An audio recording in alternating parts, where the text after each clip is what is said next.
Daniel's POV. Kuyomang kamao nang lumabas ako sa kwarto ni Selena. I gritted my teeth as I pulled the door closed. Peste, malapit na eh. I was so close to get her. Tapos bigla niya akong sisipain? Nakaka-bad trip. I really want to take her. Sa sunod, hindi ko na siya papalampasin. Tiimbagang akong sumigaw na mahina habang hawak ang balakang ko. Hindi pa nga ako maayos dahil sa pagkakahulog ko mula sa puno. Tapos nahulog naman ako sa sahig na yon. Malas talaga. Sira ka? Who's that? Nagpalingali nga ako. Madilim ang buong paligid kaya wala akong makita. Naparunok ako. Sino yon? I'm here, Daniel. Muntik na ako mapadala na may tumupik sa balikat ko. Napatingin ako kay Danny. Pailing-iling siya habang nakatingin sa akin. Amismid ako. Pakilamero talaga. Tsaka bakit ba siya nasa dilim? Hindi niya ba alam na nakakagulat siya? Ano bang ginagawa mo dito? Binabantayan mo ba ako? Naiinis pang tanong ko. Binabantayan kita. Alam ko gagaguhin mo si Selena. Walang emosyong sagot niya. Nginisihan ko siya. Iisa ang dugong dumadaloy sa ugat natin, Danny. But I'm not plotting something against her. Mariing sagot niya. Tinaasan ko siya ng kilay. Pinilit kong tumayo ng tuwid para dagdagan ang angas ko pero hindi ko talaga kayang tuwilin ang baluktot kong balakang. Peste kasi niyog yun eh. Spare her, Daniel. Tama ng pinagplanuhan natin kung ang isla niya. Natawa ako. Ano naman pakialam mo sa gusto kong gawin sa kanya? Naglakad siya palapit sa akin. Tumigil sa mismong harapan ko. She is innocent, Daniel. Kumiyom ang kamao ko at marin ko siyang tiningnan. Hindi ko gusto ang tono ng panalita niya. At ano ang gusto mong palabasin? Na ako lang ang masama dito. Na ako lang may pinaplanong masama sa islang to? Do you like her, Danny? No. Then why are you acting like this?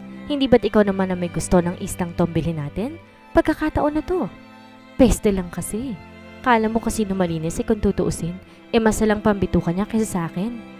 Isla lang ang pinunta natin dito, Daniel. Hindi sa Selena. Mariin at tiimbagang nasagot niya. Tinalikuran ko siya. Nonsense! Mas mabuti pang maligo na lang na maibsan ang init ng katawan ko. Dumiretso ako sa kwarto ko, tinungang banyo. Akmang bubuksan ko ng shower na mapansin kong hindi pamilyar ang banyo. Natampal ko ang noo ko. Wala nga pala kami sa bahay. Paano ako maliligo? Napapailing ako lumabas ng banyo at pabagsak na nahiga sa kama. Malakas naman akong umangil dahil nakalimutan ko na ang balakang ko. Ano bang kamalasan to? Selena's POV. Maaga ko nagising kinabukasan. Dahan-dahan akong bumangon kasabay ng pagbalik ng alaala sa akin tungkol sa nangyari kagabi. Nakagat ko ang pang-ibaba kong labi. Naisipa ako si Daniel. Nasipa ko siya dahil nagulat ako sa kanyang ginagawa. Natakot din ako na maramdaman ko ang kanyang kasangga. Inilagay ko sa mga palad ko ang aking mukha. Nakakainis! Umiling-iling ako habang nakasubsob pa rin ang mukha sa aking palad. Tumingin ako sa sahig. Sa paanan ng kama ko sa nahulog si Daniel. Wala na siya doon. Ano kaya nangyari sa kanyang balakang? Maaaring lumala ang nararamdaman niya doon dahil sa ginawa ko. Nakakahiya. Nahihiya ako sa aking ginawa. Ngunit mas nahihiya ako dahil nakita na niya ang aking katawan. Muntik pang may mangyari sa aming dalawa. Iyon na mahigpit na pinagbabawal sa akin ni Aling Marta. Ang makipagsalo sa isang lalaking hindi ko mahal o hindi ko asawa. Naramdaman ko ang pag-iinit ng aking mukha. Paano kaya kung di ko siya nasipa? Nailagay ko sa una ng aking mukha. Iniisip ko palang makukuha niyang aking kainosentihan. Natatakot na ako. Lumunok ako at dahan-dahan bumangon. Dumiretso ako sa banyo at nagmumog. Gusto kong makausap si Daniel. Gusto kong humingi ng tawad sa ginawa ko sa kanya kagabi. Hindi ko sinasadyang sipain siya. Nagulat lamang ako lalo na't hindi ko gusto ang ginawa niya sa akin. Nang lumabas ako ng aking silid, agad ako bumaba. Napatingin ako sa lalaki na nakaupo sa sofa nang makarating ako sa sala. Nakatalikod siya sa akin ngunit kilala ko ang kanyang pangangatawan. Danny? Dahan-dahan ako naglakad papalapit sa kanya. Lumingon naman siya sa akin at ngumiti. Hey, good morning pretty lady. Upo ka dito. Tinapik niya ang espasyo sa kanyang tabi. Napapayuko naman ako na upo sa kanyang tabi. Napakabait talaga ni Danny. Hindi ko pa siya nakikilala ng matagal at malalim ngunit ramdam ko na ang kakabaitan. Hindi katulad kay Daniel na palagi ako hindi mapakali kapag nasa paligid siya. Teka, nasa na nga pala si Daniel? Nilingon ko si Danny. Nakatitig siya sa akin ngunit hindi ako nakaramdam ng pagkailang. Ngumiti siya kaya ngumiti rin ako. Aga mong gumising. Lumiliwanag pa lang oh. Inginuso niya ang bintana. Tumingin naman ako doon at nakitang totoong lumiliwanag pa lamang. Muli ko siyang nalingon. Nasanay lamang ako na maagang gumising. Bumaba ang tingin ko sa kanyang braso. Kamusta na nga palang sugat mo? Ginalaw niya ang kanyang braso at saka natatawang sumagot. Malayo to sa bisuka. Ngumiti lang ako at saka tumayo. Where are you going?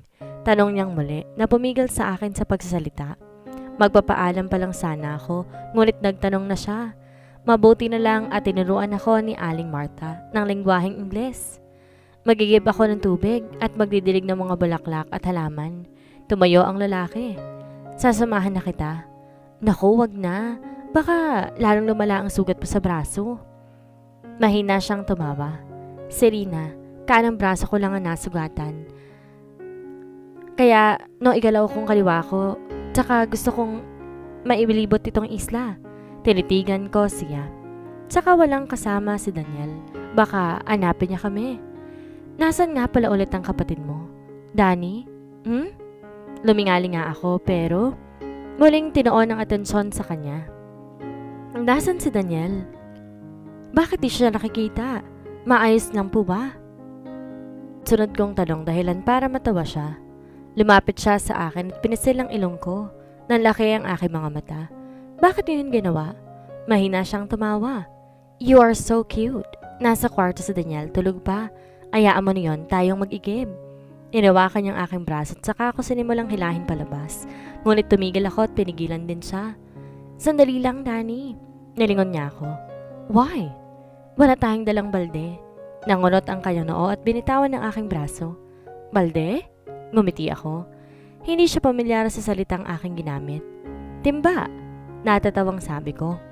Umawang ang labi niya at napatango-tango. Kumamit siya ng ulo at saka mahinang tumawa. Timba is balde. So stupid of me. Sorry, Serena. Ngumiti lang ako at saka patakbong pumasok sa kusina. Kumuha ako ng 2 balde at saka ang butas-butas na galon na ginagamit ko sa pagdadilig ng mga halaman at bulaklak. Muli akong lumabas ng kusina at nilapitan si Danny. Sabay kaming naglakad palabas ng bahay. Habang naglalakad kami, nagtatanong siya ng kung ano-anong mga bagay. Bakit puro itim ang mga damit mo? Tsaka puro bestida na hanggang paa. Hindi ka ba nagsasawa sa itim? Natawa ako at saka tinignan ang aking damit. Ang totoo kay Aling Marta lahat ng bestidang itim na ito. Paborito niya raw ang itim. Isa pa wala naman akong damit na pwede kong isuot maliban sa mga bestida at may iksing shorts. Iyon namang mga damit ko dati. Maliit na ang mga iyon sa akin. Tumangot-tangot siya at saka hinawi ang bahagi na nakaharang sa aming daraanan. Bumungad naman sa amin ng malawak na dagat. I love the ambience here, Selena. Nakangiting sambit niya. Sinamyo ko ang masarap na simoy ng hangin. Napakaganda talaga dito, Danny. Siguradong hindi ka magsisisi na napadpad kayo sa islang ito. That's for sure. Nakangiti niyang komento. Nagpatuloy kami sa paglalakad hanggang sa makapasok kami sa kagubatan. Bakit ganito? Kapag si Danny ang kasama ko ay tila komportable ako. Ngunit kapag nakikita ko o nakakasama ko naman si Daniel, nagwawala ang aking puso. Hindi ako mapakali at tila ba kinakapos ang aking mga hininga. Ano ang ibig sabihin yon? May gusto ba ako kay Daniel? O baka kay Danny? Hindi ko alam. Siguro nababaguhan lamang ako sa presensya nila dahil matagal na simula nung may huling taong napadpad dito. Nanatili kami sa tahimik na paglalakad hanggang maya-maya bigla siya nagsalita uli. Selena? Silulupan ko siya. May bibili ba ng istang ito kung ibibenta mo? Natigilan ako at napalingon sa kanya ng saglit. Paano mo nalaman na sa amin ang istang ito? Nagkibit balikat siya at sumulyap sa akin. I just assumed. Ikaw lang kasi nakatira dito. Bumuntong hininga ako.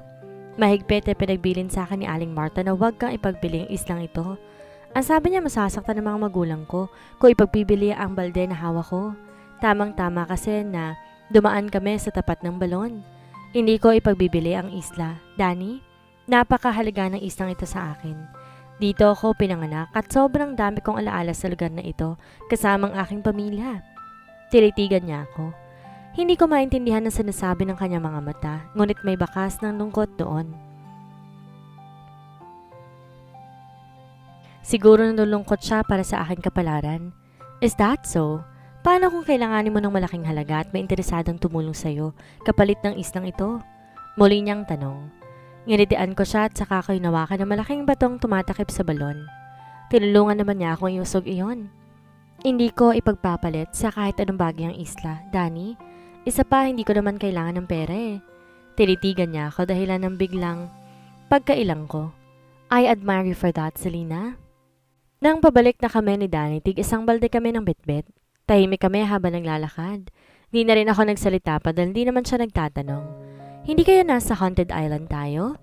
Natiginan ako at napatingin kay Danny. Siya ba yung nagsalita? Nakatingin din siya sa akin. Baka sa mukha ang pagtataka. Sira, wala naman takutan. Nasaan na ba kasi sila Daniel? Bakit ikaw ang kasama ko? Naningkit ang aking mga mata. Nagmumula sa harapan namin ni Danny ang dalawang magkaibang boses na iyon. Nilingon kong muli si Danny. Binaba niyang hawak ng balde at gulat na napatitig sa akin. Tila may napagtanto. Kiko? Jacob? Tawag niya sa hindi pamilyar na pangalan. OMG, boses ni Danny yun. Patay na yata si Danny, baka minumulto tayo. Napakurap-kurap si Selena. Patay si Danny? Hindi naman ah. Nakita kong nalukot ang mukha ni Danny at saka siya mahina nagsalita. Damn, mga sira talaga. Akmang magpapatuloy na siya sa paglalakad na may sumigaw sa harapan ko. The witch! Ay! Napatili si Selena na ihagis ang kanyang balde. Hindi naman kasi malaking balde ang dala niya kaya madali lang para sa kanya na itapon yung magulat siya. Nanlaki ang aking mga mata habang nakatingin sa dalawang lalaking nasa harapan ko. Nabasa na dala kong tubig ang pantalon ng isang lalaki habang isang lalaki na may konti lang ang nabasa sa pantalon. Suminghap ako. Sino sila? Pinagmasdan ko ang dalawang lalaki. Tulad ni Danny at Daniel, gwapo ang mga ito. Matangos ang ilong, mapula ang mga labi at napaka-perpekto ng hugis ng kanyang mukha. Matabals ang panga at tila may guhit sa labi at baba na nagpadagdag sa kanyang kagwapuhan. Ang isa naman bilugan ng mukha at mataba ang pisngi. Umawa ang aking mga labi habang gulat na gulat sila nakatingin sa akin. You are the witch! Sigaw ng bilugan ang mukha kaya't napatalon ako muli sa gulat. Witch? Ako? Hindi ako mangkukulam. Teka, hindi ko naman sila inaano ah. Hindi ko naman sila kinulam at mas lalong hindi ko sinadya na buhusan sila ng tubig. Wait! Kiko! Jacob! Pinuto ni Danny ang sasabihin na isa pang lalaki. Lumapit siya sa mga ito. Danny, OMG, nasaan tayo? Sina Clyde at Daniel, nasaan? Ano bang klaseng kamalasan ang nangyari sa atin? Sigurado ka bang hindi tayo patay? Hindi ba to impyerno? Napakamot pa sa batok si Selena.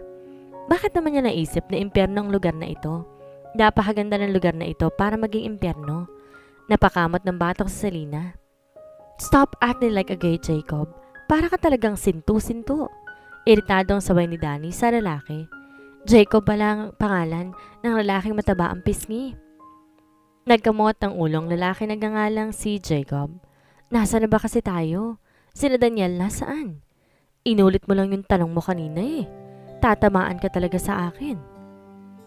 Putol ni Danny sa sinasabi ng lalaki. Napakamot muli ang ulo ko. Kaibigan ba ni Danny ang mga ito? Siguro sila yung sinasabi ni Daniel na kasamahan niya sa paglalayag. Sino siya? Tanong ng isang lalaki habang nakatingin sa akin. Nalingon ako ni Danny. Her name is Selena. Siya ang tumulong sa amin ni Daniel. Nginitian ko ang dalawang lalaki ngunit seryoso lamang kanilang mukha kaya napapahiya akong tumikhim. Siguro galit sila sa akin dahil sa aksidenteng pagtapon ko ng tubig sa kanila. Bahagya pa ako napanguso. Hindi ko naman yun sinasadya eh. She will help us hanggat andito tayo.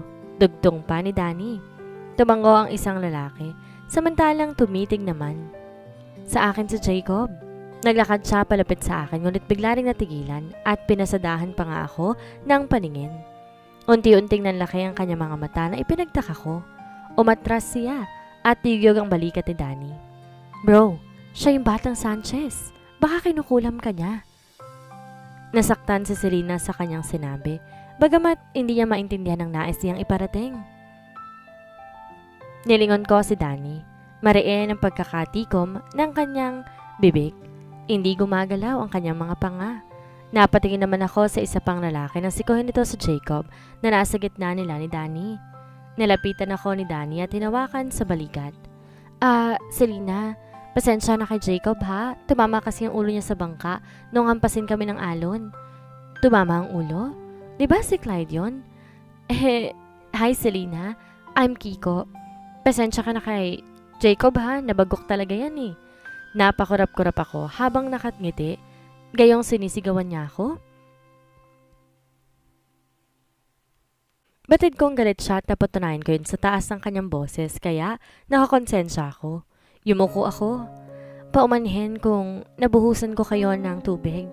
Nagulat lamang ako sa biglaan ninyong pagsulpot. Okay lang. Sanay ka man kaming nadidiligan eh. Ba't kaya? Tao naman sila at hindi halaman. Bakit sila nadidiligan? Naipilig kong ulo ko at saka nilingon si Danny. Mabuti pa bumalik na tayo. Sigurado ko nagugutom na mga kaibigan mo, Danny. Tsaka baka inahanap na rin tayo ni Daniel. Ngumiti ang lalaki. Mabuti pa nga. Dinampot niya isang balde na nasa paanan ng kaibigan niya at ibinigay iyon kay Jacob. Ano gagawin ko rito? Ngumisi si Danny. Total, kayo naman ang dahilan kung bakit tatapon yan. Kayo na lang umigib ng bago. Itinuro niya ang pinagbola namin kung nasaan ang balon. Diretsahin niyo yan. May balon kayo makakita. Doon kayo kumuha ng tubig. Maliwanag? Ha? Bakit niya pag-iibigan ng panibagong panauhin? Nakagat ko ang aking pang-ibabang labi. Paumanhin ko rin naman. Panauhin ko rin naman sina Daniel at Danny. Ikaw lang iigib, Jacob? Tumatawang sabi pa ni Kiko. Napatingin ako kay Danny na bigla ring humalakak. Nangunot pa nga ang aking noo. Ano nangyayari sa kanila? Lahat ba sila'y nabagok nung tumaob ang kanilang bangka? Kawawa naman pala sila eh. Nagulat ako nang biglang sipain ni Danny ang balde na dala niya kanina. Tumapon lamang naman iyon at sinadya pang itaob. Upang masaid talaga, sa kanya kinuha at inihagis kay Kiko na nasalo din naman ito. Napasinghap ako. Bakit niya kaya iyon ginawa? Bakit mo itinapon? Kinindatan niya lang ako at saka muling humarap sa mga kaibigan at kapag way gulat na ginawang pagtapon niya sa tubig. Ngumawi ako. Good luck guys. Iintayin namin kayo sa labas ng gubat. Nakangising sabi ni Danny. Ng aking braso. Tinignan niya ako at matamis ng nganitian. Tayo na Selena. Napatunga nga ako sa kanya. Ha? Ngunit, bakit hinahanap tayo ni Daniel? Putol niya sa aking sinasabi. Natigilan ako. Oo nga pala. Naiwan si Daniel sa bahay. Sigurado ako na hinahanap niya kami ng mga sandaling ito. Isa pa, hihingi ako sa kanya ng paumanhin dahil sa nangyari kagabi. Batid kong napakasakit ng pagkakabagsak niya sa sahig, lalo na't kahuhulog niya lamang mula sa puno ng niyog. Peste ka, Danny. Manang-mana ka sa kuya mong may saltik. Madapa ka sana, unang mukha. Hindi ko napansin na magkakasunod ng mga sigaw na iyon na nagmumula sa aming likuran. Tuloy-tuloy lamang kami sa paglalakad ni Danny at na makalabas kami sa kagubatan, tumigil kami upang hintayin ng kanyang mga kaibigan. Maaari kasing maligaw ang dalawa kung di namin sila hihintayin. Isa pa, baka bigla na lang makasalubong si Kitty. Sigurado ako mamamasyal sa kagubatan ng tigre at ang iba pang mga hayop dito sa isla. Peste? Sa buong buhay ko ngayon ko lang maranasang mag-igib sa balon. Napalingon kami ni Danny sa pinagmula ng boses. Naglalakad palapit sa amin ang dalawa, nakapa may buhat na isang baldeng tubig. Nakunot pa ang aking noon na mapansing basang-basa sa Jacob, habang pala yung bungis-ngis ni Kiko. Sira ka, Kiko? Huwag mo akong pagtawanan. Singhal ni Jacob sa kaibigan. Na makalapit sila sa amin, ibinaba nila ang kanilang mga bitbit na balde. Ano nangyari sa'yo, Jacob? Ang bungis-ngis ni Kiko ay naging halakak. Napakalakas niyo na parang gusto ko nang magtakip ng aking tenga. Sira ka, Kiko. Malakas na sigaw ng kaibigan. Nahulog siya sa balon. Sagot ni Kiko sa gitna ng mga halakak niya. Halos mahulog na ang pangako sa aking narinig. Ano daw? Bakit naman nahulog si Kiko? Sabay na humalakak ng pagkalakas-lakas ang dalawa. Samantalang bakas sa mukha ni Jacob ang labi sa pagkainis. Kinagat kong aking labi upang pigilan ang aking sariling tumawa. Maya-maya pa'y biglang binuhat ni Jacob isang balding tubig, tsaka isinaboy kina Kiko at Danny. Natigilan pa sa paghalakak ang dalawa. Sa Jacob naman ngayon ang humahalakak na hindi nagtagal sinabayan ko na rin. Napapapikit at napapaluha ako dahil sa labis sa tuwa, ngunit natigilan ako at di ko na marinig ang mga halakak nila. Nagmulat ako ng mata at sinilubong ako ng tubig na isinabo nila sa akin. Sa gulat, nawalan ako ng balanse at napaupo sa buhanginan. Nalunok ko rin ang ibang tubig. Selena! Boses iyon ni Danny na agad kong dinaluhan at tinawakan sa magkabilang balikat. Selena, are you okay? Sorry. Selena, sorry, okay ka lang? Nang mahimasmasan ako'y tiningnan ko sila isa-isa.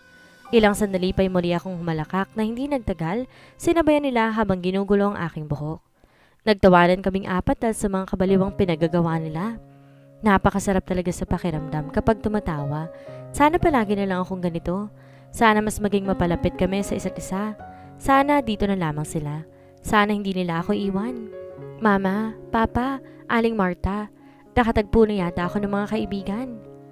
Danielle's POV. Marahan kong hinaplos ang mukha niya.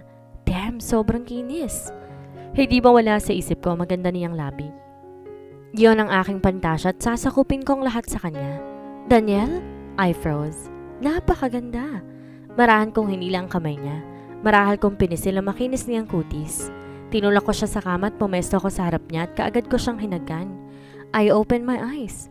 Daan-daan kong tinanggal ang suot niya. May damit pa pala siya bukod sa bestida?